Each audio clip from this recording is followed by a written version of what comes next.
Ok, entonces vamos a continuar con el curso. Voy a intentar ir dejando grabado como todas las evidencias que pueda para la posteridad y para que pues, más personas puedan pues, acceder a este recurso como una referencia, ¿no? Entonces, ahora toca ver, vamos a ver la capacidad. Déjenme hago esto para acá, a ver si lo puedo poner aquí en media pantalla y esto acá. Ok, ahí se ve bien. Ok, ahí parece que se ve bien. Voy a batallar un poquito para pasar la diapositiva, pero eso está bien.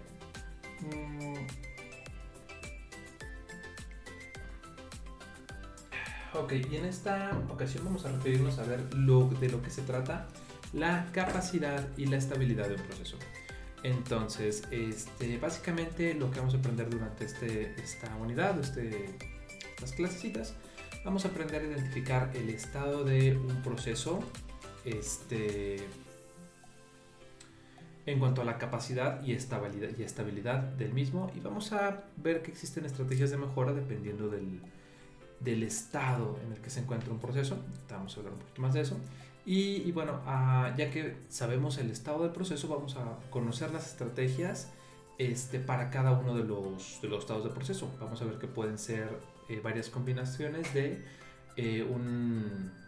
capacidad y estabilidad, que son... creo que no se ve el mouse. Bueno, ok. Que vamos a ver que son como dos características que pues van a estar siendo recurrentes durante el curso. Denme un minuto porque el mouse está desapareciendo.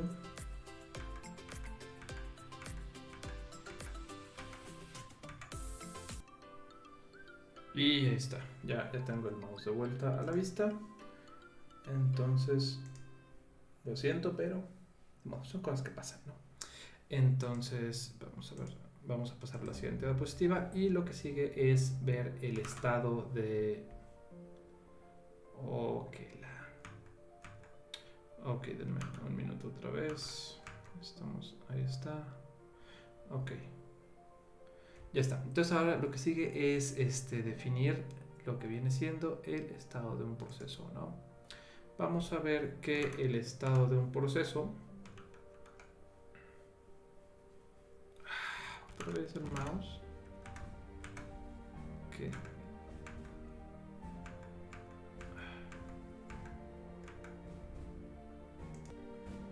Ok, en teoría, con estos ajustes ya voy a poder estar viendo lo que necesite en tiempo real. Ok, parece que ya. Por ahora parece que ya. Entonces, vamos a ver el estado de un proceso. Vamos a ver que el estado de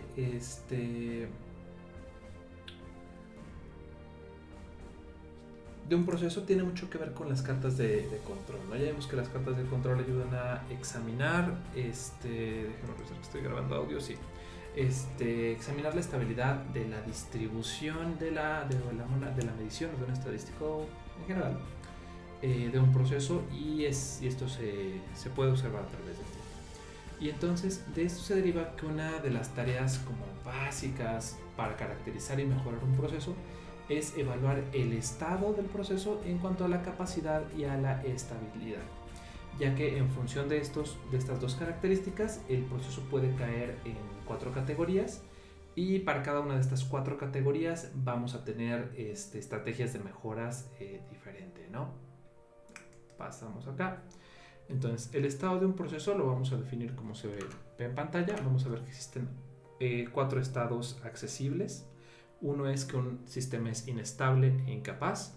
Otro es un estado que es estable pero incapaz. Otro estado que es capaz e inestable.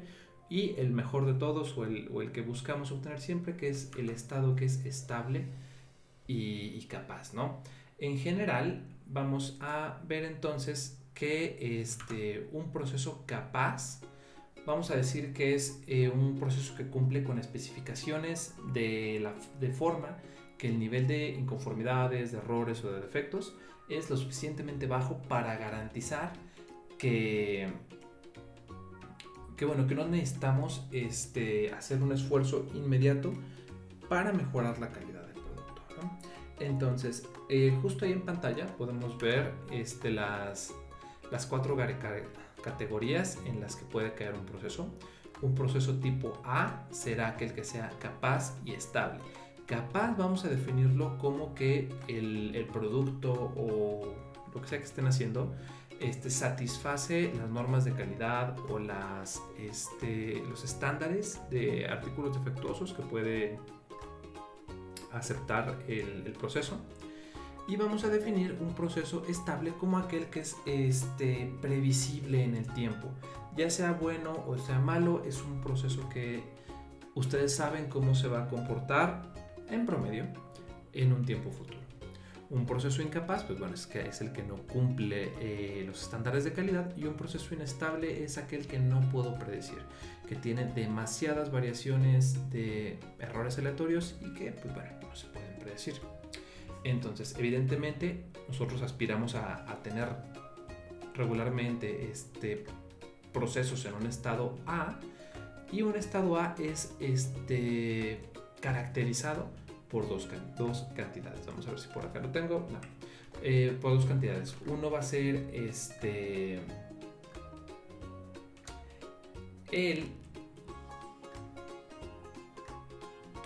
la capacidad, bueno, el índice de capacidad para cumplir especificaciones, como el índice, lo vamos a dejar como el índice CPK mostrado en el eje vertical de la gráfica. Y otro va a ser el índice de inestabilidad, que lo vamos a ver en el eje X. Es decir, vamos a tener un proceso A cuando la capacidad o el índice de capacidad del proceso esté por encima de 1.3, y cuando el índice de inestabilidad esté por debajo de 3 puntos y cacho, ¿no? Vamos a tener un proceso tipo B cuando la capacidad esté por encima del 1.3, pero el índice de inestabilidad esté por encima de 3 puntos y cacho. Vamos a tener un proceso estable pero incapaz cuando la inestabilidad sea baja y sea menor a 3 puntos y fracción, pero la capacidad no alcance el límite de 1.3. Y vamos a tener un proceso inestable e incapaz cuando no se alcance la capacidad deseada y cuando el índice de inestabilidad sea demasiado.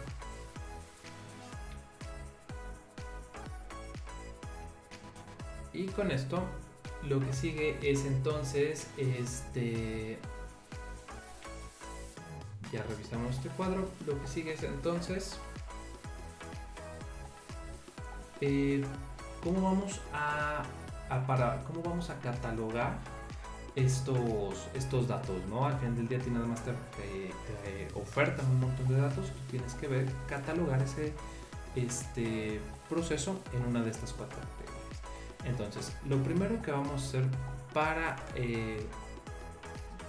emitir un juicio acerca del estado de un proceso es analizar los datos históricos, que son datos que reflejan la realidad del proceso que se está analizando durante un tiempo considerable, ¿no? Dependiendo del tiempo considerable, bueno, depende de qué proceso estés hablando. Si es un proceso que genera millones de unidades por día, bueno, quizás algunos días o semanas sea suficiente.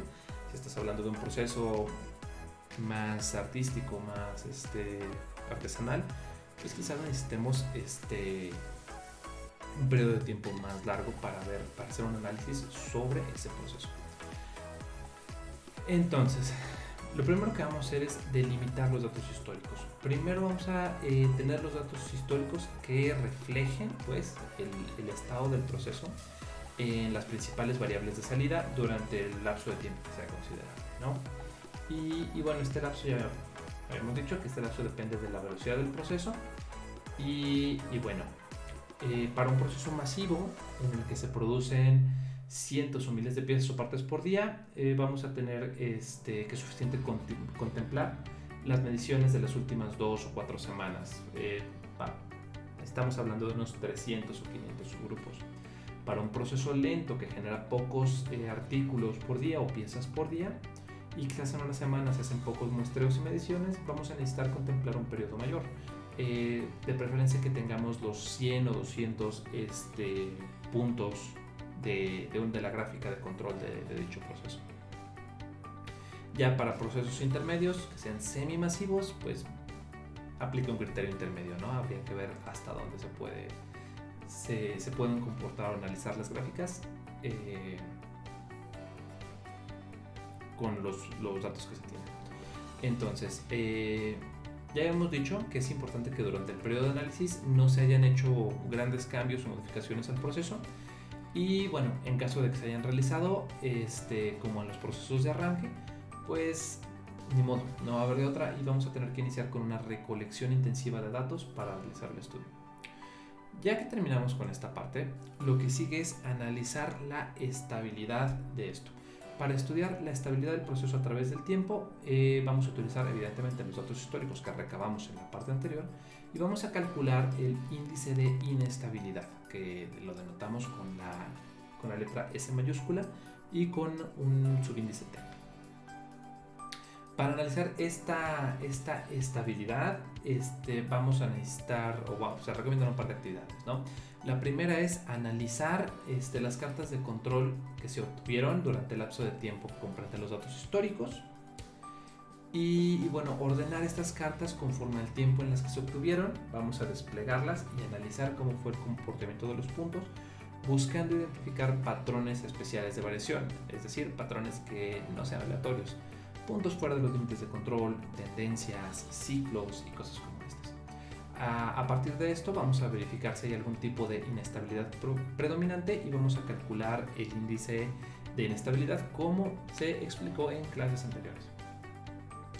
La segunda actividad que se recomienda para analizar la estabilidad es hacer un estudio inicial con los datos históricos, es decir, vamos a analizar todos los datos en la misma carta de control para identificar patrones especiales de variación. Y con base en esto vamos a sacar conclusiones y calcular el índice de inestabilidad. Si en una de las dos actividades el índice de inestabilidad ST es demasiado grande, regularmente un demasiado grande hablamos de más de 8%, entonces es un indicativo de que el proceso tiene una estabilidad demasiado alta. Ahora, en caso de que en los dos estudios el índice de inestabilidad sea pequeño, de entre 1 y 4%, entonces el proceso se puede considerar estable. Ya sabemos entonces, ya vimos, déjenme paso para acá. Vimos ya entonces el estado de un proceso, vimos cómo empezar a delimitar los datos históricos, cuántos datos necesitamos. De ahí empezamos a ver criterios numéricos para decidir si un proceso es estable o inestable. Y lo que sigue es estudiar la capacidad. Para estudiar, para hacer un análisis o para hacer un juicio sobre la estabilidad, vamos a aplicar a los datos históricos un análisis de capacidad.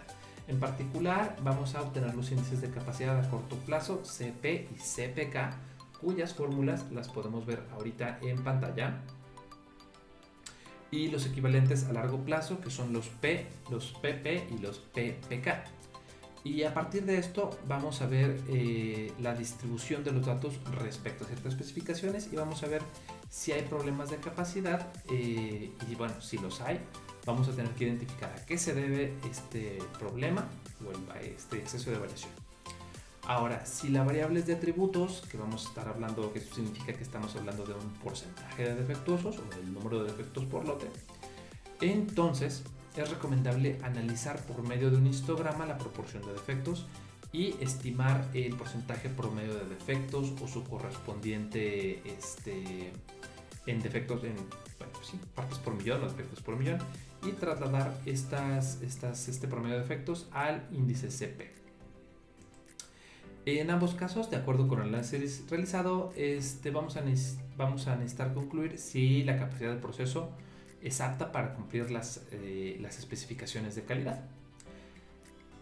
Ahora, a partir de los estudios anteriores, ya vamos a saber el estado del proceso. Vamos a saber si es estable y si es capaz. Con lo cual ya vamos a poder decidir una estrategia de mejora para dicho estado del proceso. Entonces, en general, al calcular el índice de capacidad, podemos ver que para un CP mayor que 2 vamos a tener que tenemos un proceso de clase mundial. Para un CP mayor que 1.3 tenemos una categoría adecuada, tenemos un proceso adecuado. Para un CP entre 1 y 1.3 es, digamos que pasable. 0.67 y 1 es panzaste. O sea, se puede aceptar, pero bajo condiciones muy rigurosas y pues te arriesgas a que te rechacen tu producto o tu lote. Y con un CP de 0.67 simple y sencillamente es inaceptable. Entonces, vamos a terminar, yo pienso que esta clase con un ejemplo, antes de pasar a ver las estrategias de mejora. Dice acá, en una fábrica de dientes se realiza una inspección final y los resultados de cada lote se registran en una carta P. Los motivos por los que un diente es catalogado como defectuoso pueden ser porosidad, manchas, apariencia y grietas o quebraduras en el diente, ¿no? En la carta que vemos del lado derecho podemos apreciar, ok, se está grabando bien, parece que sí. En la figura vamos a ver los puntos de los últimos 150 lotes, donde cada tamaño de lote es de 800 muestras. En este caso, tras analizar el lote, se nos dice que la proporción de defectos es del 15.6% y que la capacidad del proceso es de 0.4.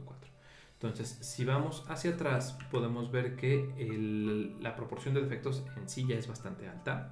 Y dado el CP que es de 0.4, estamos en una clase 4, entonces el proceso ya vemos que es bastante inadecuado. Lo que sigue es ver la inestabilidad, ¿no? Vamos a ver que dentro de esta cosa, para detectar los puntos de inestabilidad, habíamos dicho que teníamos que contar varios puntos que estuvieran fuera de todos los puntos que estuvieran fuera de los límites de control son causas especiales de variación. Y además, si teníamos puntos que estuvieran dentro de los límites de control, pero que cayeran todos los puntos o que cayeran consecutivamente los puntos debajo de la línea central o por encima de la línea central, también podríamos hablar de eso, ¿no? También hablamos de que son causas especiales de variación, pero para determinar eso necesitábamos que tendrían que ser entre 4 y 6 puntos que estuvieran consecutivamente por encima o por debajo de la línea. Entonces, a partir de la gráfica podemos ver que hay muchos puntos que tienen una causa especial de variación, que son todos los puntos que quedan fuera de los límites. Podemos apreciar que también todos